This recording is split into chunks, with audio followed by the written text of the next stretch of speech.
When I was giving my prediction for this game, I said Manchester City 3, Manchester United 1.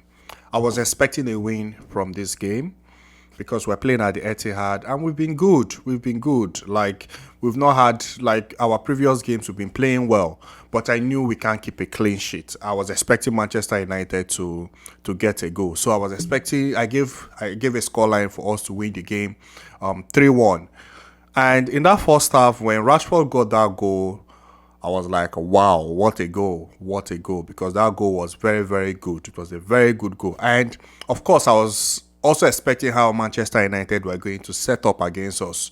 They were going to sit deep, try to hit us on the counter.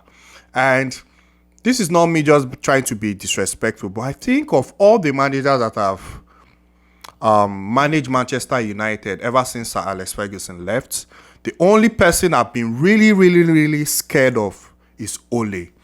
Ole Gunnar Solskjaer was one guy that he, like if, like he disturbed Pep Guardiola. Ole knew how to play us. Ole knew how to play us very, very well. His counter-attacking style of play was very, very deadly. Very, very deadly. Like Pep found it very difficult to play against Ole because Ole was basically very good at counter-attacking us very, very well. Like we struggled when Ole was in charge of Manchester United. Playing against them, we actually struggled.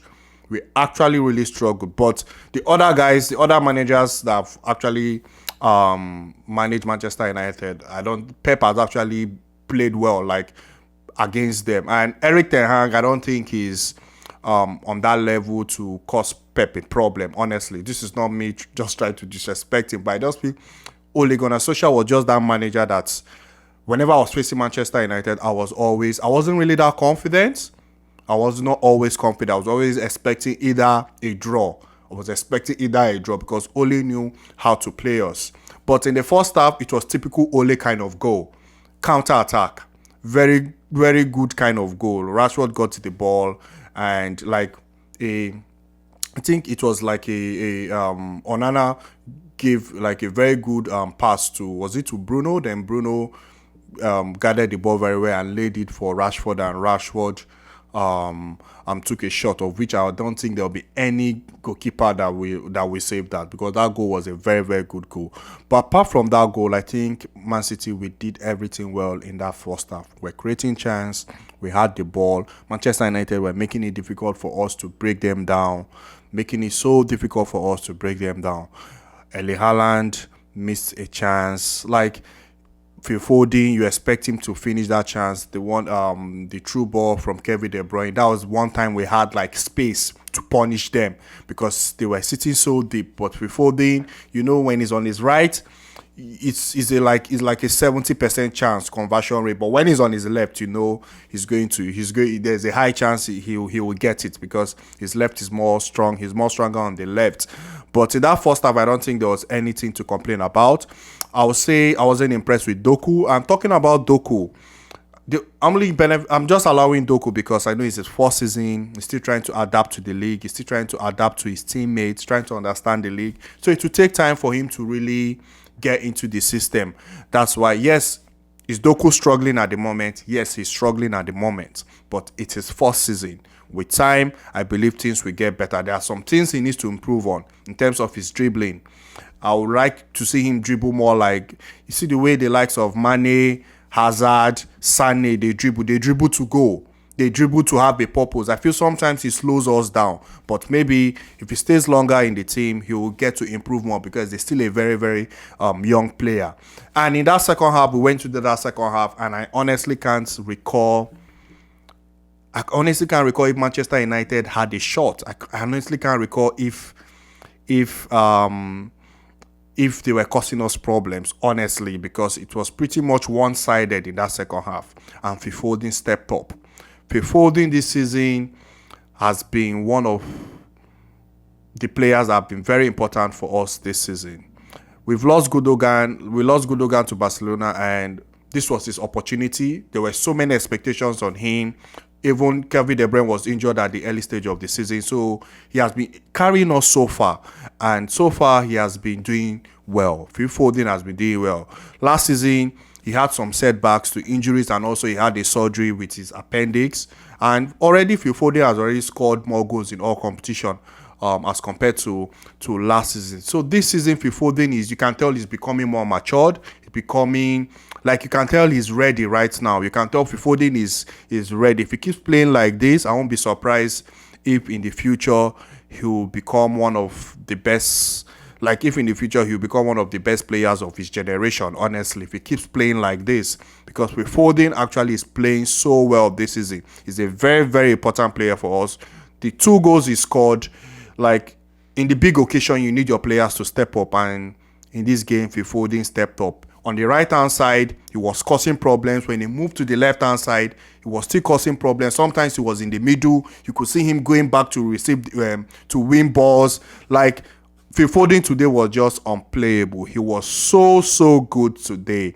And we need him. We need him fit. We need him fit because he's a very important player for us this year. I'm just so happy for him, and more to come from Phil Foden. I don't think our defense, I don't think there was anything wrong. Our defenders were solid. Our defenders were solid, honestly. Except maybe from the slide from Diaz. Apart from that, I didn't have any issues with the defenders. The midfield, solid. Attacking the forward, Erling Haaland was solid. And the chance he missed, you expect him to bury that. But hey, players miss chances. Honestly, players, like strikers, miss chances. But I'm happy he got a goal, because I felt when he missed that chance, it kind of maybe affected his mood in the game. But him getting a goal, I'm happy he got a goal, because it gives him that confidence again. Like, Erling Haaland will always score, but I'm just happy he scored. I would like to talk about Rodri. Honestly, we need to start having a conversation about Rodri. This guy, the only time I can recall Rodri having a bad season was his first season when he came to Manchester City. Rodri is just something else. Rodri is something else. This guy is a beautiful footballer. Rodri is a beautiful footballer.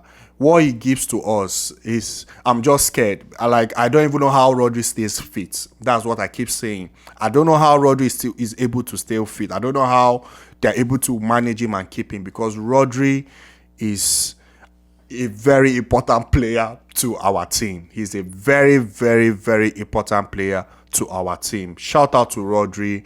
Like, he had the opportunity when he was coming into the team. Fernandinho was still there, and he was able to learn from Fernandinho. Fernandinho was very good. So you knew when Fernandinho was playing, Rodri was coming in. When it got to a point where Rodri was now the one playing more games, and Fernandinho was coming in to replace him. But right now we don't have that luxury, because if Rodri is leaving, there's nobody to come in. Maybe Kovacic can try to do it. But man, Rodri this season, he's in that conversation of player of the season. He's in that conversation in the Premier League. He's in that conversation because Rodri is playing very, very good football. For this season, Rodri is in that conversation as one of the nominees for player of the season. Now, next week, we'll be playing Liverpool, one game at a time. We have the Champions League within the week. And I think our match schedule is a very, very tough one. I will just take one game at a time. This was a game where we had to win. Liverpool won their game against Nottingham Forest. We couldn't afford to draw this game or lose the game. We just have to keep that gap close. Arsenal will likely win their game against Sheffield United. But hey, you can never tell. It's the Premier League. So very, very good result. I'm happy with the boys. We played so well. Shout out to Phil Foden. Shout out to Rodri. Like, both of them today were very, very good. They stood out. They stood out for me. If I'm to give my man of the match for the game, I'll probably give it to Phil Foden. But man, Rodri was very hard to look by, because Rodri today too was very good. But I think I'll stick with Phil Foden. And that's it for me, guys. And I'll see you guys in my next one. Thank you very much.